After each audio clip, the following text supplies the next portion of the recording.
Corona virus वैश्विक महामारी की रोकथाम के लिए मोदी सरकार ने जैसे ही देश भर में लॉकडाउन लगाया, लॉकडाउन की वजह से तमाम गरीब तबके के मजदूर किस्म के जो लोग थे उनके सामने तमाम तरीके की समस्याएं सामने आई। ऐसी ही समस्याओं को कालाडूंगी क्षेत्र में उठाने के लिए और गरीबों की मदद करने के लिए सामने आए भारतीय जनता पार्टी के प्रदेश प्रशिक्षण प्रमुख मनोज पाठक जी। मनोज पाठक जी हमारे साथ हैं। पाठक जी, आपसे जानना चाहेंगे किस तरीके से आप देखते हैं कोई समस्याएं किस तरीके सामने आई, उसके निस्तारण के लिए किस तरीके से चिन्हीकरण करा गया और जो वास्तव में पात्र लोग हैं उन तक मदद पहुंचे, किस तरीके से आपने टीम अपनी गठित करी और कैसे कैसे जाकर के लोगों तक राशन और राहत सामग्री पहुंचाई? कोविड-19 से लड़ने के लिए, संघर्ष करने के लिए जिस तरह से इस भारत देश के प्रधानमंत्री माननीय मोदी जी ने 22 तारीख को जनता कर्फ्यू के रूप में बंद का आह्वान किया था, वो व्यवहार में ठीक रहा और संभावित लॉकडाउन को देखते हुए हम सब ने योजनाएं बना दी थी। 1 तारीख तक किसी तरह का सरकार के द्वारा कोई राहत नहीं। योजना ये बनी थी कि 1 तारीख के बाद सरकार राशन की दुकानों के माध्यम से राशन देगी। इस बीच जो दिन में कमा करके रात्रि को भोजन करते थे उन सब के लिए बहुत संकट का विषय था। जगह जगह टीमों के माध्यम से हमने चिन्हित किया कि बिल्कुल जिनके पास धनाभाव भी है और जिनके पास खाने के लिए रोटी नहीं है, अन्न नहीं है, सामग्री नहीं है, उन सबको चिन्हित करके सुबह और शाम राशन के माध्यम से राहत देने का काम और दिन में जो लोग भूखे थे, जिनको भोजन नहीं उपलब्ध हो पा रहा था, भोजन बना करके नियमित और निरंतर भोजन आपूर्ति का काम किया गया। जैसे ही लॉकडाउन लगा, लॉकडाउन लगते ही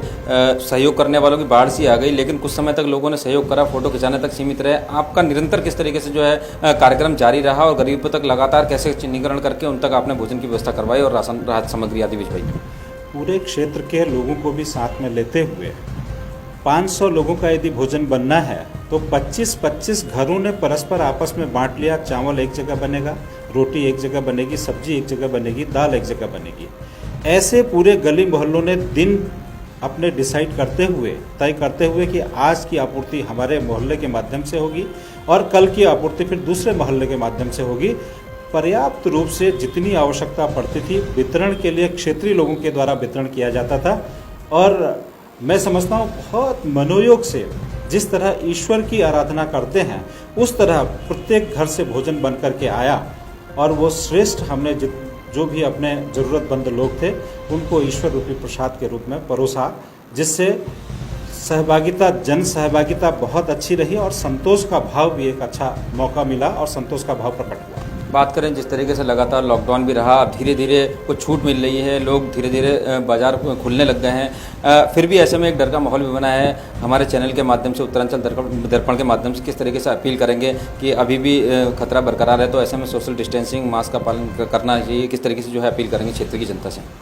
क्षेत्र की जनता से मैं कहना चाहूँगा कि आवश्यक ही हो तभी घर से बाहर निकलें और यदि बाहर निकलें तो मास्क पहनकर निकलें और जो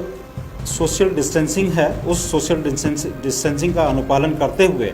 अपने कर्तव्यों का निर्वहन करते हुए अपनी जीविकापार्जन के लिए और सामाजिक कामों को करने के लिए उसको व्यवहार में जरूर लाएं। यही मेरा एक अनुरोध